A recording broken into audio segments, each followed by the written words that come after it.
E aí, pessoal, aqui é o Elias, professor de História de vocês. Estamos aqui para a gente dar continuidade à nossa discussão sobre o processo de independência, né, do Brasil, né, o longo processo de independência do Brasil. Então a gente já vem falando, né, de diversas questões, o retorno da família real para Portugal, né, falando também sobre a Revolução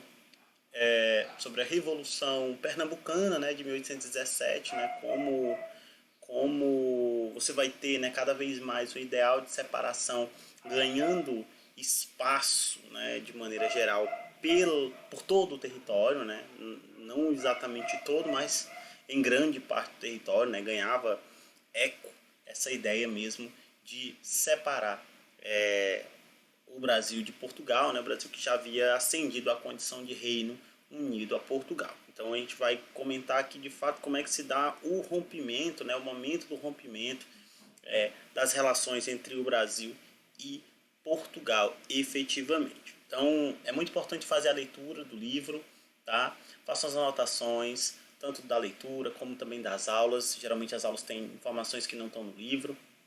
As dúvidas que surgirem, mandem para mim lá no Google Class, que eu vou responder assim que possível e a gente vai dialogando, tá bom? Então vamos lá para a gente poder começar a nossa aula.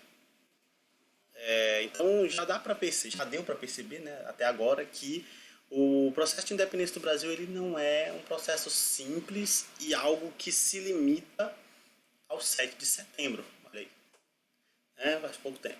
Então quer dizer, não é só simplesmente o grito do Ipiranga, a história lá de independência ou morte, e acabou, o Brasil era independente. A gente vê que é um processo bastante longo, né, principalmente até que a própria ideia de separação ela ganha espaço, né, você vai ter uma série de movimentos que conspiram, que ocorrem ao longo do final do século XVIII e o início do século XIX.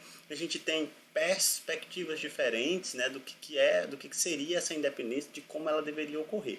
Então, é muito importante ter isso claro, né? Entender a independência do Brasil resumida ao 7 de setembro é uma forma extremamente simplista, né? E errônea até mesmo de entender esse processo de separação. Então, é fundamental a gente entender, pessoal, que esse processo de independência ele está atrelado fortemente a uma aproximação entre a elite, né, que naquele momento era formada pelos grandes proprietários de terra e o próprio imperador. E essa aproximação ela está ligada a diversos fatores, né? Não é uma aproximação casual ou despropositada, né? Na verdade havia um propósito muito intenso entre essa elite que ganhava força e o Dom Pedro, né? Quando do momento do rompimento, né? Havia uma intenção muito clara. A priori, né? As elites, principalmente a região ali do Centro-Sul, defendiam a chamada monarquia dual. A monarquia dual significava basicamente que reconhecia-se a relação entre o Brasil e Portugal, né? Mas que havia uma separação efetiva, né? No sentido de que Dom João VI governaria Portugal e Dom Pedro governaria o Brasil. Então era uma monarquia dual, né?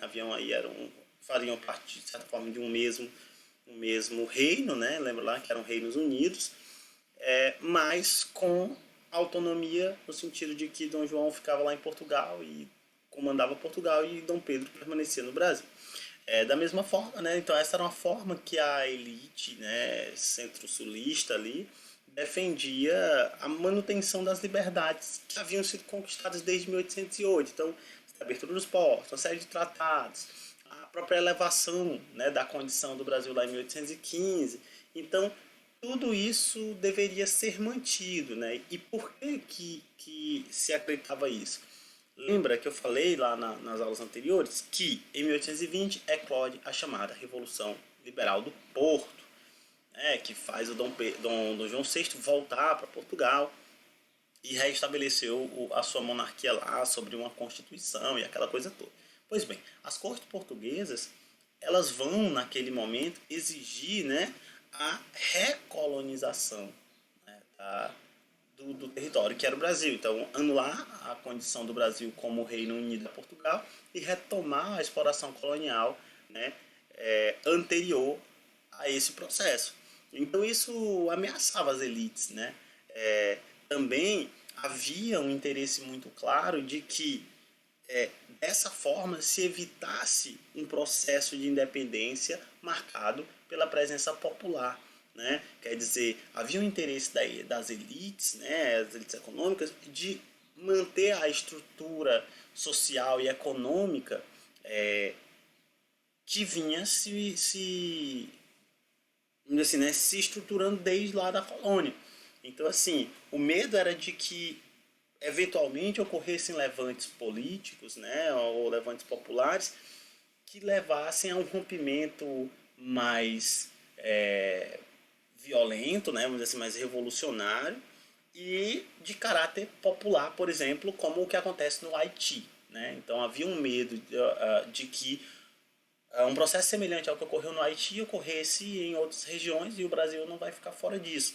Afinal de contas, havia uma população muito grande de negros escravizados e de indígenas, né? O que colocava essa elite, de certa forma, realmente temendo, e aí a gente tem que pensar nas experiências anteriores. Então a gente tem Revolução Pernambucana, né? Insurreição Pernambucana, que tinha um certo caráter popular, apesar de não ter tomado medidas tão populares, mas tinha um certo caráter popular. A gente tem a Revolução Baiana, né? A Conjuração Baiana, que constrói um ideal bem mais popular de transformações sociais muito mais profundas, mas que não chega a acontecer. Então, também era uma forma de evitar uma independência pela via popular. Né? Então, a elite ela vai se aproximar de Dom Pedro e vai tentar fortalecer a imagem de Dom Pedro, muito também com o objetivo de manter o seu status, de manter a estrutura social de dominação que já existia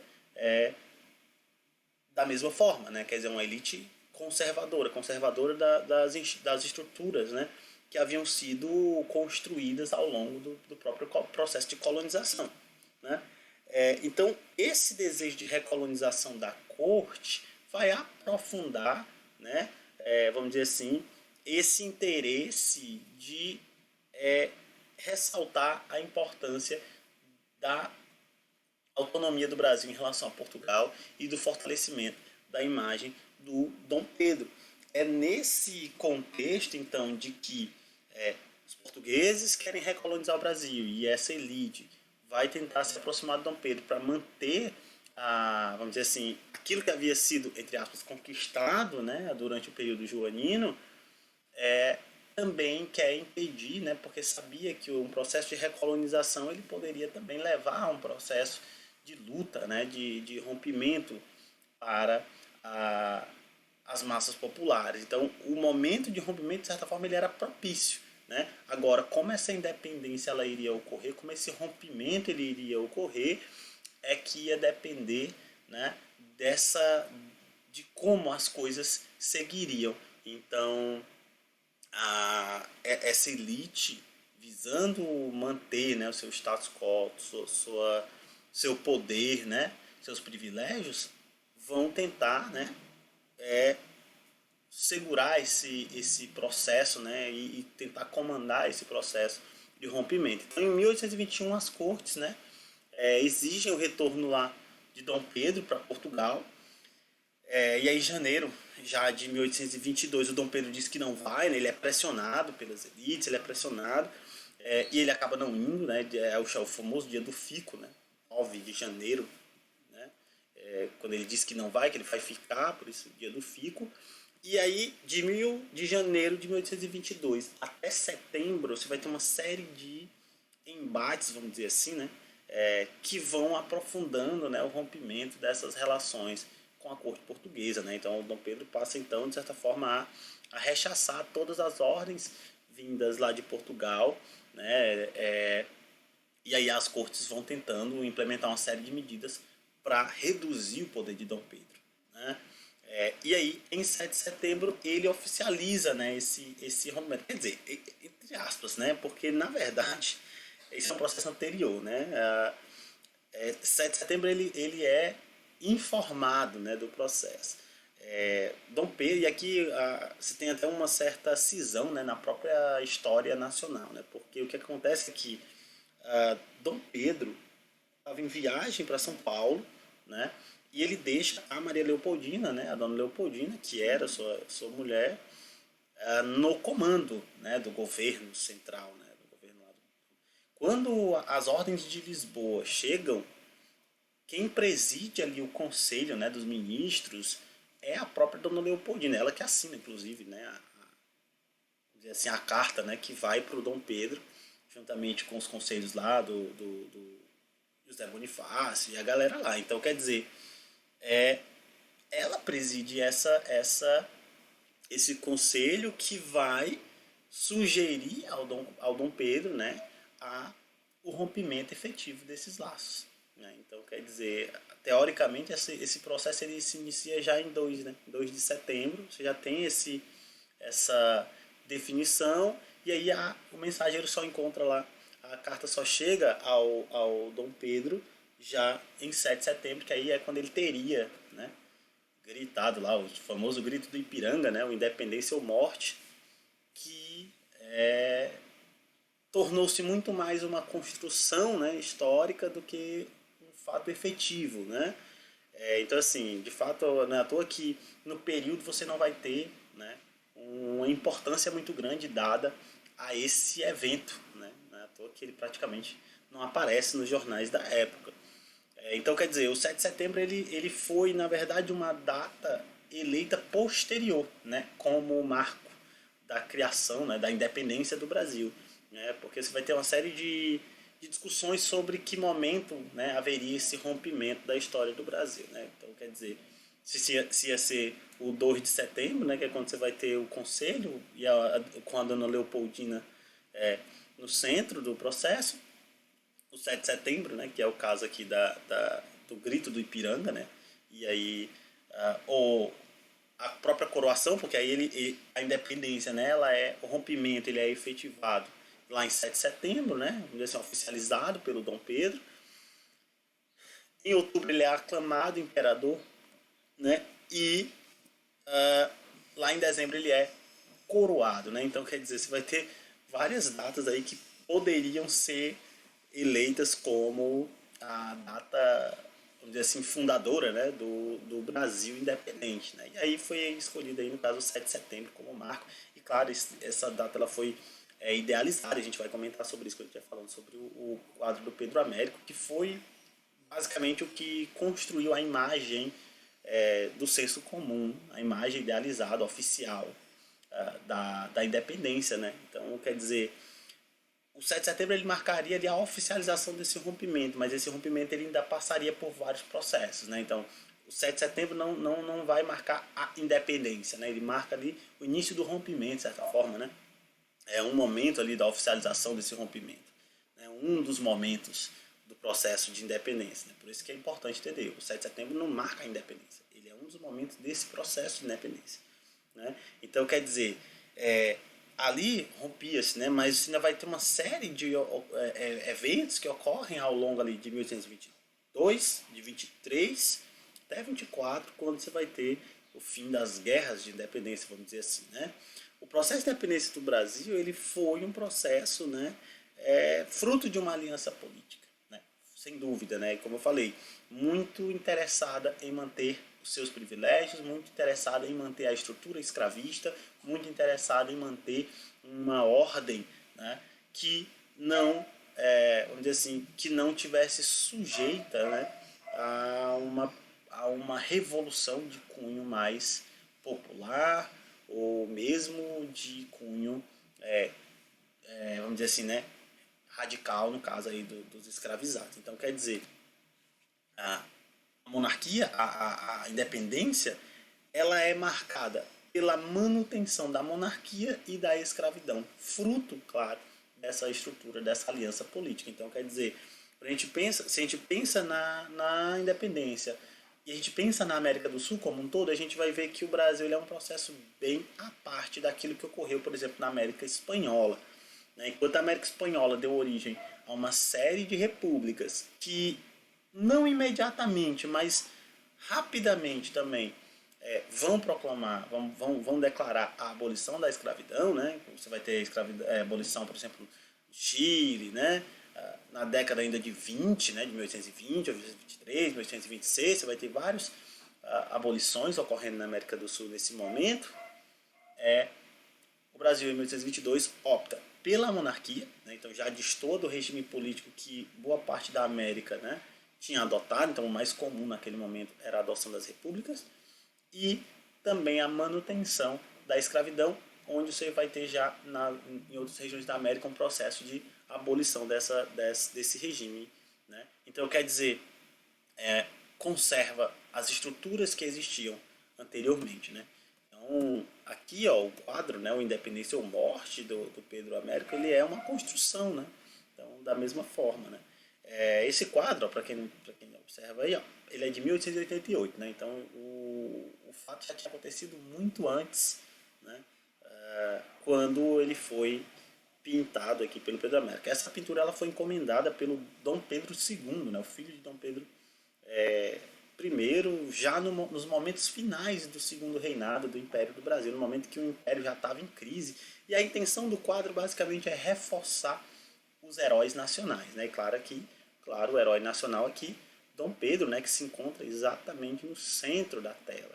E aí, claro, o quadro tem uma série de mudanças, né, de idealizações, né, para tornar heróico, né? Então a ideia do próprio quadro, que foi o quadro que, vamos dizer assim, construiu, né, que colaborou fortemente para a construção da imagem popular que se tem do próprio Grito do Ipiranga, ele é idealizado, né? Isso aqui o Pedro Américo não presenciou, né, o processo. Então você vai ter o Dom Pedro, né, vestido em uniforme militar de gala, né, sendo que provavelmente eles não estavam com esses uniformes, não estavam montados em cavalos, né?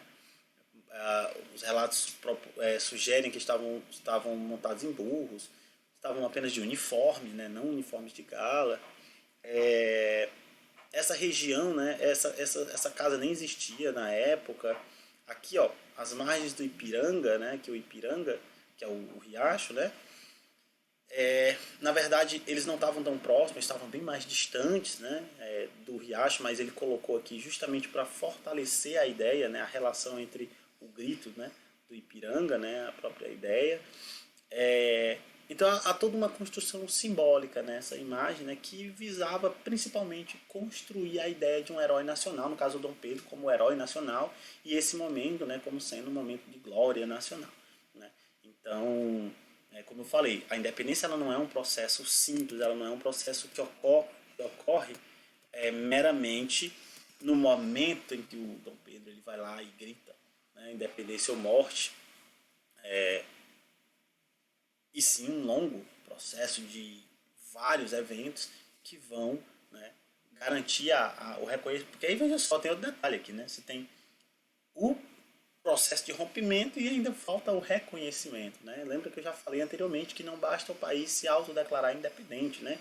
Era preciso que os outros países reconhecessem essa independência. Então, quer dizer, você tem um processo aí longo, né? Então tá aqui, ó, a coroação do Dom Pedro, né? Pintura do Debré. A pintura é 1828, mas a coroação ocorre em 1822, né?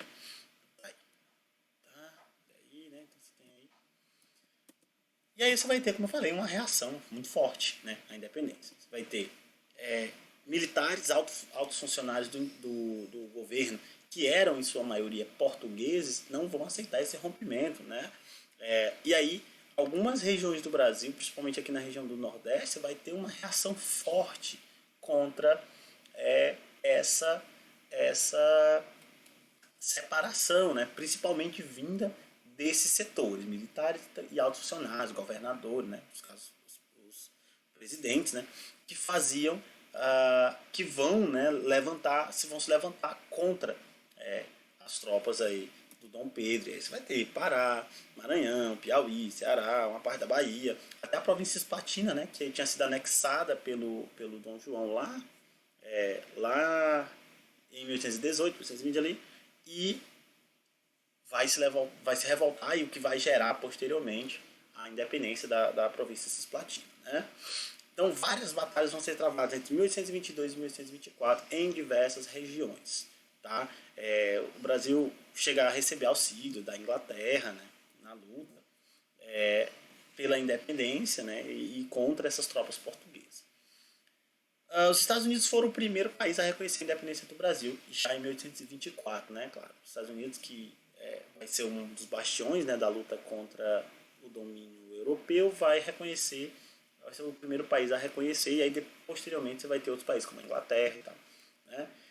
O tratado de fato, né, que vai, vamos dizer assim, garantir a independência do Brasil só ocorre em 1825, chamado Tratado de Paz e Aliança, que Portugal reconhecia, né, a independência do Brasil, e o Brasil, né, claro, concordava em pagar a Portugal uma indenização de 2 milhões de libras esterlinas, né, a libra esterlina era a moeda inglesa, que foram emprestadas, né, pela Inglaterra, né, para que o Brasil pudesse pagar essa indenização, né? Então, quer dizer, a independência não ocorre, né, por um processo de conquista efetiva, né, e sim uma separação, né? Inclusive, né, até mesmo quem questione a ideia de que há uma independência, já que o Brasil já era considerado um reino, né, e não uma separação, né, uma secessão. E aqui você vai ter também, né, de certa forma, uma certa transferência, né, dessa dependência política para uma dependência econômica, de certa forma, a partir do momento em que, por exemplo, a Inglaterra vai passar a se tornar um centro muito importante de economia, né, a partir do momento que o Brasil passa a dever um valor exorbitante, né, que demoraria muito tempo para conseguir pagar, e no qual a Inglaterra vai ter uma série de benefícios. Então, quer dizer, até quem brinca, né, há uma independência aí, né, do Brasil em relação à Inglaterra. Né? Então, quer dizer, o Brasil, então, era reconhecido agora, né, por Portugal como um país separado, né, como um país independente. E aí você vai ter a conclusão desse processo de independência. Né? Então, é isso. Né? Então, aqui uma das batalhas, né, a Batalha de Anipapo, acontece lá no Piauí. Você vai ter tropas, né, portuguesas tentando impedir o processo de independência. Vai ter aí populares sertanejos que resolveram pegar, né, em armas para lutar contra essas tropas, usando as próprias armas que eles tinham, né, machado que eles tinham lá para usar. Eles vão usar, claro, né, acabaram sendo derrotados, principalmente em decorrência da desigualdade aí de armas em relação às tropas portuguesas. Então quer dizer, você vê que o processo de independência do Brasil, ele não é um processo, vamos dizer assim, revolucionário como o que ocorre em outras regiões, né? Por exemplo, o que acontece no Haiti, né? A Revolução Haitiana é um processo muito único, e ele mantém, né, uma série de estruturas que existiam anteriormente. Então, o rompimento, o processo de independência do Brasil, ele é muito mais uma mudança nessa questão mesmo política, né, de relações políticas. A estrutura social ela se mantém, né, a escravidão é mantida, o regime político é mantido, né, a monarquia se mantém. Então, há uma conservação de muitas estruturas após a independência, né? Não há uma mudança efetiva e profunda nessa sociedade. Né? Há muito mais esse rompimento político em relação a Portugal do que uma transformação profunda. Tá?